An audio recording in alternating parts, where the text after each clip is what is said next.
अभी तक जो बयानात हम देख रहे हैं अमेरिका और ईरान के दरमियान मुज़ाकरात की खबरों के हवाले से, उसको ये कहते हुए ईरान की तरफ से मुस्तरद किया जा रहा है कि किसी किस्म के कोई बराह रास्त मुज़ाकरात की बात नहीं हुई या ऐसे कोई राब्ते नहीं हुए हैं।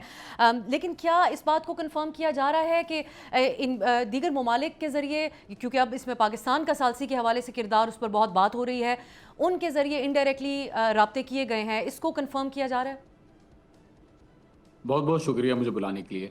देखें, डायरेक्टली या इनडायरेक्टली डायरेक्टली ईरान की अमेरिका से कोई भी बातचीत नहीं हो रही, ना ऑफिशियल चैनल से ना अनऑफिशियल चैनल से। बैकडोर डिप्लोमेसी अमेरिका के साथ बिल्कुल बंद हुई हुई है। बहरहाल इशाक डार साहब के साथ भी बात हुई है, अराक़ची साहब की, अजरबैजान, रशिया, तुर्की, ओमान, इन सब के फॉरेन मिनिस्टर से भी बात हुई है, और बिल्कुल पाकिस्तान का किरदार एज अ मीडिएटर जो है वो सामने आ रहा है। लेकिन मैं ये क्लियर कर दूं कि इस वक्त सालिसी नहीं, सहूलतकारी हो रही है निगोशिएशंस के लिए, क्योंकि सालिसी के लिए दोनों पार्टीज को रेडी होने के लिए जरूरी होना पड़ता है, और ईरान की तरफ से रेडीनेस नहीं दिखाई गई है। कालीबाफ साहब के अगर बयान देखें, अराक़ची साहब के अगर बयान देखें, क्लियरली बोल दिया कि अमेरिका से कोई भी बातचीत नहीं हो रही। और आगे जाके भी अगर कोई टेबल टॉक्स हैं, तो उससे पहले जो मेरी बात हुई है ऑफिशियल से, अनऑफिशियली उन्होंने कह दिया है कि हमने तो शराइत दे दी हैं, और शराइत के हमने बोल दिया कि ये शराइत है, उसके बाद हो सकता है कि कोई बातचीत हो, अगर इन शराइत के ऊपर मीट किया जाए तो। उसके अलावा जब तक वो मीट नहीं करते, क्योंकि ट्रस्ट डेफिसिट बहुत बड़ा है, बहुत ज्यादा ट्रस्ट डेफिसिट है ईरान को, क्योंकि 2 दफा हमला भी हो गया, आयतुल्ला खामनाई को शहीद भी कर दिया गया, एक दफा JCPOA एग्रीमेंट जो है वो ट्रंप ने उसको फाड़ दिया, और बिल्कुल कागज की तरह जिस तरीके से उसको ट्रीट किया जाता है उस तरीके से ट्रीट किया। और देखें, ऑफिशियली और अनऑफिशियली जब बयानात चेंज होते हैं और अस्यूम ये किया जाता है कि बैकडोर डिप्लोमेसी जरूर चल रही होगी, तो उसके अंदर हमें नजर आता है, सिग्नल नजर आता है कि दोनों पार्टीज जो है हमलों के अंदर खत्म अपने हमने रोक देती हैं। अगर सामने भी कुछ कह रही हैं कि हम जो है बात नहीं करेंगे, तो पीछे से ये नजर आता है कि हम लोग के अंदर कमी आई है। लेकिन आप देखिए, ईरान ने अभी भी 79th वेव जो है वो लॉन्च की है। जब मैं आपसे बात कर रहा हूँ तो इस वक्त दिमोना के अंदर और दूसरे इलाकों के अंदर, नवातिम के अंदर, गवियाम के अंदर, बतियाम के अंदर, दूसरे इलाकों के अंदर, तल अवीव के अंदर भी मिसाइलें जो है वो दागी जा रही हैं। तो आई थिंक ये जो है, अगर कोई अनऑफिशियली या इनडायरेक्ट टॉक्स पे कोई बात हुई होती तो ये नजर नहीं आ रहा होता, और ऐसी सहूलत बिल्कुल भी नहीं है कि इनडायरेक्ट टॉक्स होंगी। अगर कोई ऑफिशियल करेगा भी तो यहाँ पे बड़ा सख्त लोगों का रद्द अमल आएगा इसके ऊपर, क्योंकि आयतुल्ला खामनाई की शहादत जो है वो बहुत बड़ा वाकया था ईरान के लिए। जॉन, मुतज़ाद किस्म की इतलात भी बहुत रही हैं, एक कम्युनिकेशन का भी हमें एक इंफॉर्मेशन के हवाले से एक फुकदान नज़र आता है। ईरान की ऑफिशियली शराइत क्या हैं किसी भी मुज़ाकरात के मेज़ पे बैठने के हवाले से एज ऑफ नाउ? देखिए, 2 शराइत तो बिल्कुल क्लियर हैं। पहली शर्त यह है कि जितने भी अड्डे हैं अमेरिका के और इसराइल के, इन बरादर मुसलमान ममालिक के अंदर जहाँ जो सपोर्ट कर रहे हैं अमेरिका को, उन अड्डों को खाली किया जाए। दूसरी शर्त यह है कि जो कॉम्पनसेशन है वो पे की जाए डैमेजेस के लिए। फिर जो तीसरी चौथी शराइत जो बोली जाती हैं कि आपने हुर्मुज़ के अंदर जो नया कानून है उसको बनाया जाए, या फॉर एग्जांपल न्यूक्लियर इनरिचमेंट को जो है तस्लीम किया जाए, ये सारी शराइत के ऊपर मुझे नहीं पता कितनी सच्चाई है। बहरहाल आपने हुर्मुज़ भी ईरान जो है वो चेंज करेगा पॉलिसी अपनी, ये तो डेफिनेटली है। और ये जो 2 चीजें जो मैंने आपको प्राइमरली बताई, इनके ऊपर कोई कॉम्प्रोमाइज नहीं है। आई थिंक इसके ऊपर ईरान काम कर रहा है। हो सकता है दूसरी वाली के ऊपर कॉम्प्रोमाइज थोड़ा बहुत हो जाए कॉम्पनसेशन के ऊपर, लेकिन अड्डे खाली करने वाली बात तो प्राइमरी है, इसके बगैर कुछ भी नहीं होगा ईरानी और ऑफिशियल के सदर ट्रंप अकॉर्डिंग। ने जो अपनी शराइत सामने रखी हैं उसमें वो कहते हैं न्यूक्लियर प्रोग्राम का खात्मा किया जाए, अफजूदा जो यूरेनियम है उसको सरेंडर किया जाए, मिसाइल प्रोग्राम को भी महदूद किया जाए। ये आपको ऐसा पॉइंट्स नजर आते हैं जिसके ऊपर बातचीत का आगाज हो सकता है, या नॉन स्टार्टर है आपकी नजर में? देखें, absolutely it is a non starter. It can not be expected that Iran must, मतलब ये नहीं उम्मीद की जा सकती कि ईरान जो अपनी मिसाइलें हैं वो अपने ही शहरों के अंदर दागेगा। और मिसाइलें अगर नहीं होंगी तो ईरान को पता है कि ग्रेटर इसराइल का जो प्रोजेक्ट है वो कंप्लीट हो जाएगा। तो ये तो बिल्कुल ही जो डिमांड्स डोनाल्ड ट्रंप दे रहे हैं, ये फैब्रिकेशन ऑफ डिमांड्स है। डिमांड्स तो उनकी एक ही थी कि regime change, quote unquote regime change हो जाए। तो यहाँ पे इस्लामिक रिपब्लिक अब नजर आया है कि कोई रिजीम चेंज नहीं हो रही, बड़ा स्ट्रॉन्ग सपोर्ट है गवर्नमेंट को।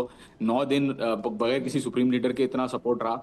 तो अब जब ख्वाब टूट गया है तो जाहिर है दूसरी बातें अब जो ला सकते हैं वो लेके आ रहे हैं। कल को ये बोलेंगे कि नहीं, हमारे जो ऑब्जेक्टिव्स थे वो ये थे कि लीडरान को खत्म किया जाए, हमने वो खत्म कर लिया, और हम अब इस जंग से वापस जा रहे हैं। तो डोनाल्ड ट्रंप जो है उनकी उनकी बातों के ऊपर तो बिल्कुल भी सीरियसली नहीं लिया जाता ईरान के अंदर, क्योंकि वो कुछ भी कहते हैं और बाद में जाके उनके बयानात को लेते हुए बड़े बड़े एनालिस्ट उसको जो है वो समझते हैं कि बहुत बड़ी कोई स्ट्रेटेजी है या बहुत अकलमंदी की बात कर रहे हैं वो, जबकि उनको खुद भी नहीं पता कि वो क्या बोल रहे होते हैं। ज्यादातर दफा ये भी नजर आ रहा होता है, क्योंकि एक बयान में वो उनकी स्टेटमेंट कुछ और होती है और दूसरे दूसरे ही वक्त वो चेंज हो जाती है एकदम से। अच्छा, अब ये है जॉन के बात इस हद तक तो ज़रूर है कि पाकिस्तान का फ़ॉरेन ऑफिस भी सालसी के किरदार के हवाले से बात कर रहा है। अमरीकी सदर से राब्ते पाकिस्तान की तरफ से भी किए जा रहे हैं और ईरानी क़यादत के साथ भी पाकिस्तान राब्ते में है।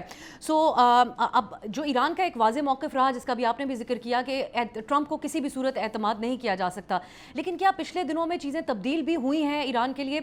एक तरह से वो दिफाई तौर पर तो मुकाबला करते रहे, लेकिन लीडरशिप को जो टारगेट किया गया है, लीडरशिप का एक क्राइसिस की तरह की सूरत हाल के तौर पे भी इसको देखा जा रहा है, तो क्या इसने इस हद तक ज़रूर तब्दील किया है कि इम्कान जो मुज़ाकरात का है उसको यकसर मुस्तरद नहीं किया जा रहा, बल्कि अब शराइत तो दोनों तरफ से अपनी सामने रखी जा रही हैं?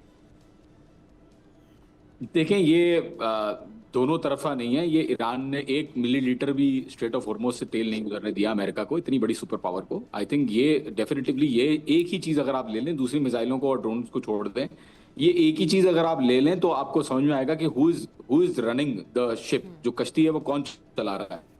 और जो बात आती है दूसरी लीडरान की और इन सब चीज़ों की, बिल्कुल बिल्कुल इंडिविजुअली बहुत बड़ा लॉस है लीडरशिप, लेकिन लीडरशिप से कभी भी ईरान को फर्क नहीं पड़ा। 1980 और 1981 में president, chief justice, prime minister, पूरी कैबिनेट जो है वो खत्म कर दी गई थी। 12 डे वॉर के अंदर पूरी लीडरशिप पहले ही दिन IRGC की कमांड, आर्मी की कमांड जो है उसको न्यूट्रलाइज कर दिया गया था। उससे कोई फर्क नहीं पड़ता। अभी भी जो अली लारजानी को भी इन्होंने शहीद किया, उसके बाद हमें नए जो नेशनल सेक्रेटरी एडवाइजर हैं वो ज्यादा सख्त हैं। वो मिलिट्री कमांडर रहे हैं, रमजान गैरिसन के हेड रहे हैं, डेप्यूटी चीफ थे IRGC के, इंटीरियर मिनिस्ट्री में रहे हैं, जस्टिस डिपार्टमेंट में रहे हैं ईरान के। तो जितने भी लीडरों को ये टारगेट करते हैं, उसके बजाय एक नया और ज्यादा सख्त लीडर जो है वो सामने नजर आता है। तो चीजें जो है ऑन ग्राउंड चेंज नहीं हो रही। अनफॉर्चुनेटली अमेरिका का लीडरशिप को टारगेट करने से कोई फर्क नहीं पड़ा। और भी लीडर्स टारगेट होंगे, ये भी मैं आपको बता दूं, लेकिन जो स्ट्रेटेजिक ऑब्जेक्टिव्स हैं वो बहरहाल दूर, अमेरिका और दूर होता जाता है जब वो लीडरशिप को टारगेट करता है। तो उसका कोई फायदा नहीं है इस चीज को करने में। जॉन, जो नए नेशनल सिक्योरिटी एडवाइजर मोहम्मद बाकिर, ये कितनी इनकी अप्रोच डिफरेंट होगी अली लारेजानी के मुकाबले में? वो एक मुख्तलिफ ऑब्वियसली एक अप्रोच रखते थे। सेकेंडली, अब अगर इस्लामाबाद मरकज़ बनता है मुज़ाकरात के हवाले से, अमेरिका की तरफ से तो उनके नायब सदर JD वैंस का नाम आ रहा है, स्टीव विटकॉफ, कि वो इस वफ्द को लीड कर सकते हैं। अगर मुज़ाकरात तक बात जाती है तो ईरान से कौन शख्सियात होंगी जो इस वफ्द में शामिल हों मुज़ाकरात के हवाले से? देखिए, पहले अगर बात करें, लारजानी साहब एक रिफॉर्मिस्ट थे, इस्लाह पसंद थे, और ये जो बाकर साहब आए हैं ये कंजर्वेटिव हैं, सख्त हैं। In his approach uncompromising approach है। IRGC के, जैसा कि मैंने कहा, मिलिट्री कमांडर रहे हैं, रमजान गैरिसन को हेड किया उन्होंने, डिप्टी चीफ रहे हैं पूरी IRGC के, और हिजबुल्लाह और दूसरे जो चीज़ें हैं उनको बनाने में उन्होंने हेल्प करने में बड़ा सपोर्ट अदा किया है। लारजानी साहब तो क्योंकि एक चले IRGC से ताल्लुक था, लेकिन उनका बिल्कुल भी इतना ज़्यादा हार्डकोर स्टांस नहीं था जितना बाकर साहब का है।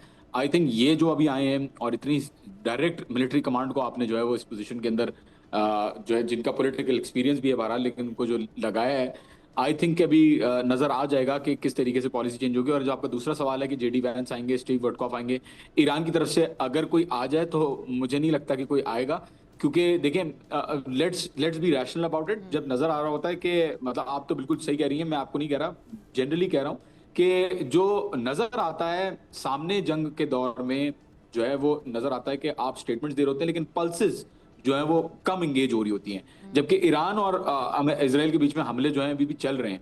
तो मुझे नहीं लगता कि कोई बैकडोर चार्ज अभी बना है कि बात भी की हो ईरान से। अमेरिका ने, पाकिस्तान ने जरूर बात की है, एफर्ट्स कर रहा है पाकिस्तान कि दोनों को टेबल पे लाया जाए, लेकिन ईरान की तरफ से मैं आपको क्लियर कर दूं, बिल्कुल भी इरादा नहीं है इनके साथ, अमेरिकन के साथ बैठने का। हो सकता है पाकिस्तान के थ्रू बात करें एंड जो भी करें, लेकिन उसके लिए भी प्री कंडीशंस मीट होना जरूरी है।